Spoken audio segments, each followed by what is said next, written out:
Sullay Conteh lived like Smeagol from Lord of the Rings, behind a black metal door in a crawl space beneath the Ministry of Defense, the old Paramount Hotel in Freetown. He used candles to light the gloom and slept on a soiled mattress surrounded by his possession packed in plastic bags and cardboard boxes. Sullay was the civilian orderly to the Chief of the Defense Staff, the CDS, the Major General commanding the Republic of Sierra Leone Armed Forces, or RSLAF. As such, he was usually on station outside his boss's office, dressed smartly in black trousers and a blue short-sleeved shirt. He cleaned and ran errands for a succession of generals and had once been quartered at the CDS's personal residence, but no longer. I arrived in Freetown in early 2011 as a military advisor to the RSLAF, part of a small Canadian contingent within the British-led International Military Advisory and Training Team, or IMAT. My predecessor, Lieutenant Colonel Steve Carr, concluded our handover by introducing me to Sullay, who was about our age, short and serious, a former soccer player. Steve instructed me to look after Sullay, as previous Canadians had done, and then discreetly gave him $75 and told him his value in leones, the national currency, so he would not be cheated by the money changers along Lightfoot Boston Street in Freetown. Sullay cleaned my office weekly for 10,000 leones, about $2.50. He thoroughly wiped everything by hand, using a rag or whisk broom, sometimes standing on the furniture in his socks.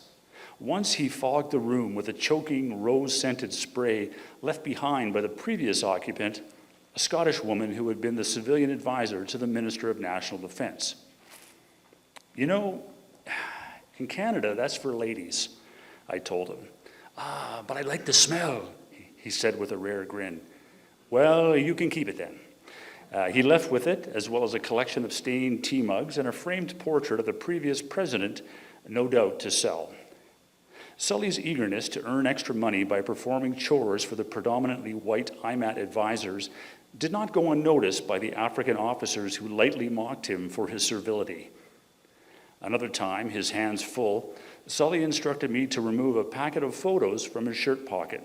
"Ça," he said, "my daughter," as I looked through the photos, wondering where this conversation would lead. He never asked for money outright, but he told me how his wife had left him for a soldier and how he was still expected to contribute toward private school fees. Very expensive. After only a month in Freetown, I was already tired of being regarded as a walking bank machine by many of the people I met. I let his indirect appeal hang in the air while he cleaned, and then paid him the regular amount for his services.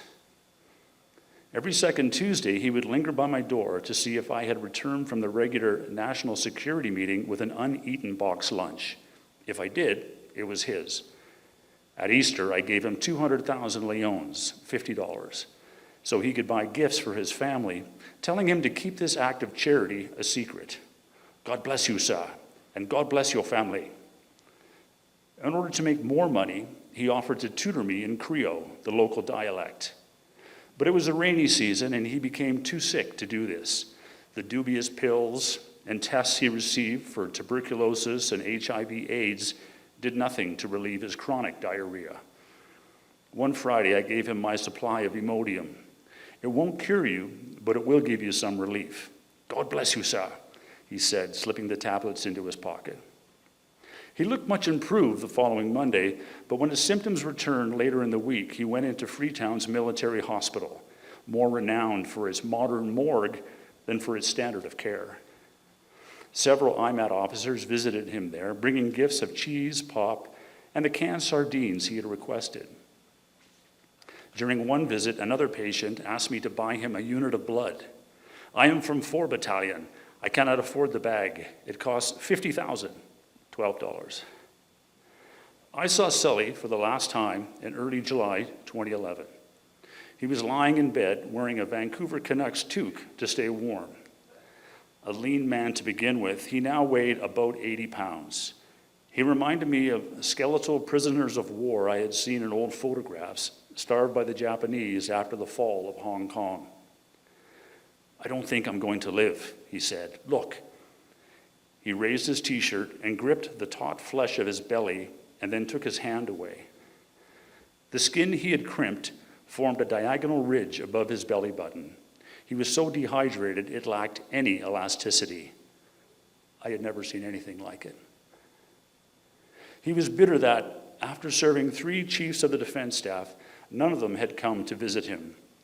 Perhaps they were afraid of contracting his sickness, or superstitiously believed he had been cursed. He certainly believed that. I want the CDS to come and see me so that I can ask him to give me some money so that I can go to Port Loco to see a natural healer there. Only he can remove the snakes from my belly. Sullay died a week later while I was outside the country on leave with my family. Wrapped in a white sheet, he was quickly buried in an overgrown cemetery along the road that runs into the Freetown neighborhood known as Aberdeen. The CDS and a British IMAT officer attended among the handful of mourners. In many ways, his death was unremarkable in a country where life is uncertain and superstitions abound. And yet, 10 years later, this man I barely knew still moves through my memories. Thank you.